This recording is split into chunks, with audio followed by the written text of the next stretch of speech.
Halo semua, kita dari kelompok Public Speaking, Ilmu Komunikasi kelas B. Perkenalkan, namaku Ines. Namaku Maya.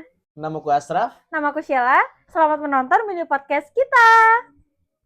Halo semuanya, selamat datang pada acara mini podcast hari ini. Perkenalkan, nama saya Ines Faratur Rahma, mahasiswa Universitas Ahmad Dahlan, Prodi Ilmu Komunikasi 2023. Pada kesempatan mini podcast hari ini, kita kedatangan satu narasumber. Mungkin dari kakaknya bisa perkenalkan diri dulu dan kesibukannya apa saja. Silakan. Oke. First of all, terima kasih buat teman-teman yang ngundang-ngundang aku di acara pada kali ini. Kenalin, aku Diva Tia Ataya. Aku sekarang masih mahasiswa semester 6 di program studi Ilmu Komunikasi. Untuk kesibukannya sendiri, yang pastinya aku masih berkuliah, dan selain berkuliah, yang pertama itu aku juga masih menjadi Humas Universitas Ahmad Dahlan, especially menjadi protokol, dan juga beberapa kali kesempatan diundang menjadi MC maupun moderator, seperti itu. Baik, berarti di sini Kak Tia sendiri sering ya menjadi MC ya, Kak Tia? Ya, lumayan sering. Baik, dengan brandingan Kak Tia sebagai MC pada acara mini podcast public speaking hari ini, kita akan membahas obrolan background dari public speaker Kak Tia dan kendala apa saja dan bagaimana struggle yang Kak Tia akan hadapin ketika ada suatu masalah akan kita bahas di podcast hari ini. Baik, mungkin dari Ines sendiri akan mengobrol dengan beberapa pertanyaan ya Kak Tia. Baik, salah satu pertanyaan yang akan kita mulai. Dari Kak Tia sendiri, bagaimana cara menganalisa audiens agar interaktif ataupun tidak interaktifnya itu dengan bagaimana gitu dari background Kak Tia yang jadi MC ini? Oke. Untuk pertanyaan pertama itu terkait menganalisa audiens ya. Untuk menganalisa audiens sendiri itu yang pertama itu kita lihat terlebih dahulu untuk audiens sendiri itu apakah mereka ini mahasiswa ataupun anak-anak kecil ataupun para orang tua. Jadi kita harus melihat terlebih dahulu audiens kita itu siapa. Kalau misalkan untuk audiens anak-anak pasti kan sikap kita juga berbeda kalau misalkan audiens itu kan mahasiswa. Jadi kita harus melihat terlebih dahulu audiens kita itu apa. Ya, jadi dipahami dulu ya. Ya, benar. Oke. Selanjutnya Kak Tia, bagaimana cara Kak Tia memilih tema dan menyiapkan bahan materi sebelum menjadi MC di sebuah acara? Oke. Untuk tema dan bahan materi sendiri itu biasanya di beberapa event itu sudah disediakan oleh penyelenggara event itu sendiri. Jadi untuk tema dan segalanya itu sudah disiapkan oleh penyelenggara event. Kita hanya tinggal ya sudah menjalankan acara sebagaimana mestinya. Namun untuk urutan pada saat kita meng-MC itu memang dari kitanya. Kita tinggal menyesuaikan dengan rundown yang diberikan oleh penyelenggara event itu. Jadi kita hanya menyiapkan apa yang kita butuhkan pada saat menjadi MC. Kalau untuk tema itu di luar dari kendali kita karena itu dari penyelenggara event itu sendiri. Oke, berarti tergantung situasi dan keadaan ya. Oke. Selanjutnya metode atau teknik yang digunakan dari Kak Tia saat menjadi MC itu sendiri bagaimana gitu metode tekniknya? Oke, untuk metodenya sendiri, kalau untuk MC sendiri itu aku masih menggunakan skrip. Jadi kan satu hari sebelumnya itu kan pasti prepare untuk apa yang nantinya bakal aku ucapin pada saat acara. Jadi aku pakai skrip. Kalau untuk moderator sendiri itu paling kita tulis poin-poinnya aja. Apa yang kita mau sampaikan kita tulis di notes kecil nanti pada saat menjadi moderator itu kita bacakan. Namun kalau misalkan ketika menjadi narasumber itu pasti kita membuat PowerPoint. Jadi poin-poin yang emang kita mau sampaikan kita tampilin di PowerPoint, nanti baru kita jelasin pakai bahasa kita sendiri. Ya, jadi udah nyiapin notes sendiri ya? Iya, bener banget. Kita nyiapin di H-1 biasa. Oke. Selanjutnya Kak Tia, apa kendala yang pernah dialami dan bagaimana Kak Tia bisa memecahkan kendala itu sendiri? Oke. Untuk kendala pada saat menjadi MC itu kalau dari aku pribadi sendiri itu lebih sering misal nih aku menjadi MC, terus kita berinteraksi langsung dengan narasumber yang menjadi event di acara tersebut. Nah, namun pada saat kita memanggil dari narasumber itu sendiri itu terjadi kesalahan teknis seperti mic-nya nggak kesambung Iya. ataupun suaranya nggak keluar, Iya. itu kan pasti kan pada saat kita memanggil itu suara menjadi canggung kan, Iya. krik-krik gitu Iya, kan bahasa cringe ininya, gitu kan ya. bahasa ininya kayak gitu. Jadi bagaimana kita membangun suasana biar suasana itu tuh nggak terlalu krik-krik pada saat teknisi ini lagi Iya. mengerjakan kesalahan Perbaikan itu. gitu. Ya, perbaikan itu. Jadi itu sih kendalanya. Jadi kita harus membangun suasana itu biar pada saat itu tuh nggak terlalu krik-krik banget. Oke. Selanjutnya bagaimana dan apa saja sih hal yang paling penting menurut Katia saat menjadi MC? Itu hal yang paling penting itu apa saja menurut Katia? Oke, untuk menjadi MC yang paling penting menurut aku tuh percaya diri.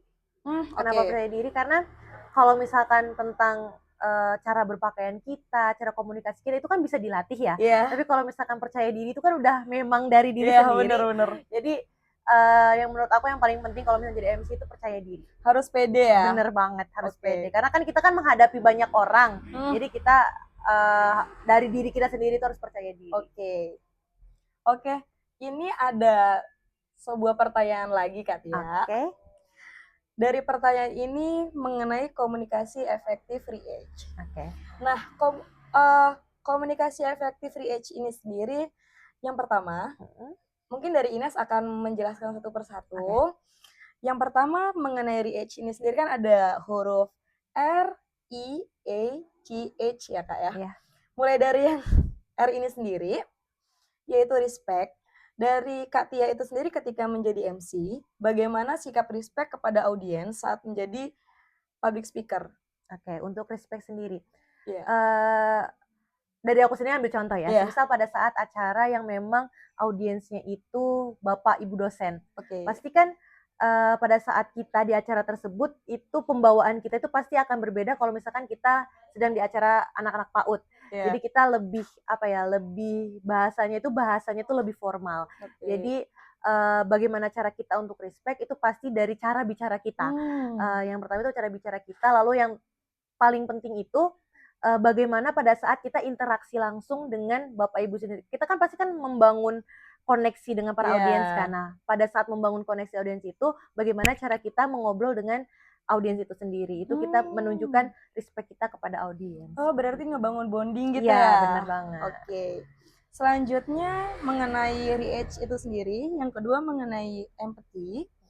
Bagaimana cara Katia menempatkan diri kepada situasi atau kondisi yang dihadapi oleh orang lain?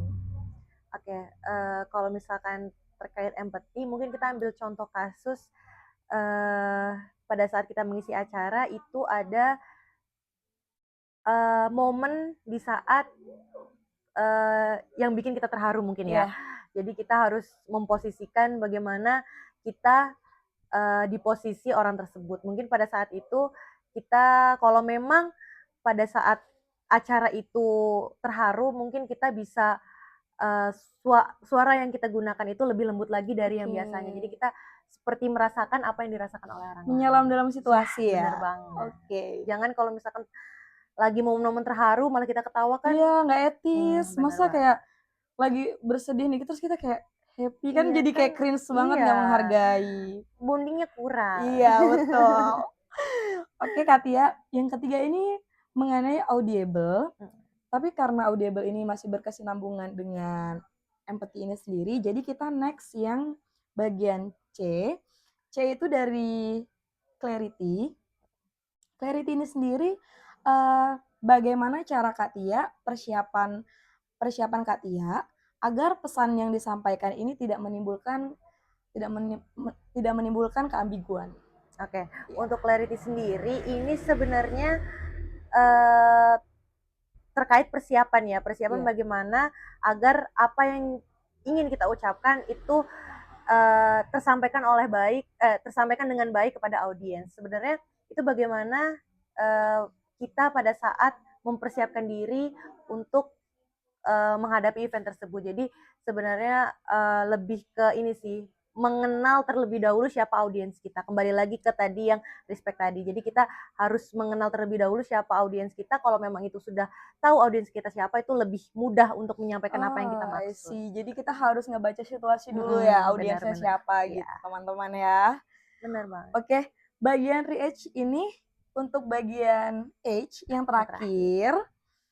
Bagaimana sikap Kak Tia saat berkomunikasi ketika menjadi MC? Oke. Sebenarnya ini sama kayak tadi, karena berhubung dengan bagaimana kita melihat situasi dan kondisi ya. Iya. Jadi bagaimana sikap kita pada saat membawakan suatu event, berarti kita harus melihat bagaimana kondisi dan juga situasi pada saat Iya. itu kan. Jadi ya kembali lagi kita harus melihat siapa audiens kita itu sendiri. Oke. Seperti itu. Intinya garis besar menjadi MC itu yang pertama harus pede, Bener banget, kita harus pede. terus bisa ngebaca situasi. Iya. Mungkin struggle yang agak berat di sini untuk menghidupkannya ya Kak Menghidupkan ya. suasana, bener banget. Karena kadang kan ada suatu kejadian itu kita kurangnya bonding dengan audiens, Iya. maka pada saat kita menghidupkan suasana malah tambah krik-krik Iya. kan kurang enak juga kalau Iya, misalkan benar. dilihat oleh orang. Sebetulnya perihal menjadi sebuah tokoh public speaker ini sendiri, kalau dibilang gampang juga nggak segampang itu. Iya, bener banget. Kalau susah juga sebetulnya kita harus banyak improve-nya Iya, Kak ya. bener banget kayak gitu. Oke teman-teman, bagaimana podcast hari ini? Apakah dapat diterima dengan baik? Semoga bisa ya. Semoga teman-teman. bisa ya teman-teman semua. Ya ampun Kak Tia, terima kasih sudah datang. Sama-sama, makasih juga buat teman-teman Ya, terima kasih yang udah undang banyak. aku. Maaf kalau misalkan ada salah perkataan ataupun perbuatan selama aku Kita juga hadir di acara minta maaf ya kalian. Kak Tia kalau emang dari podcast hari ini kurang Aman. kurang atau gimana gitu, karena kita juga sama-sama sedang belajar gitu. Benar.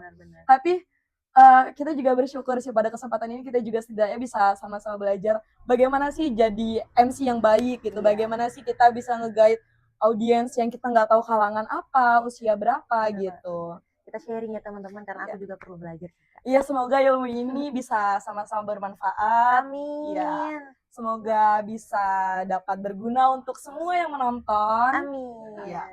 Jangan lupa percaya diri, itu penting. Kuncinya ya kayak harus pede. Bener banget. Baik, dari saya mungkin cukup. Oke. Ya mungkin Katia ada yang mau disampaikan perihal jadi MC yang baik dan kepercayaan diri. Oke, sebenarnya kalau misalkan untuk menjadi MC yang baik dari diri aku sendiri pun belum baik ya teman-teman.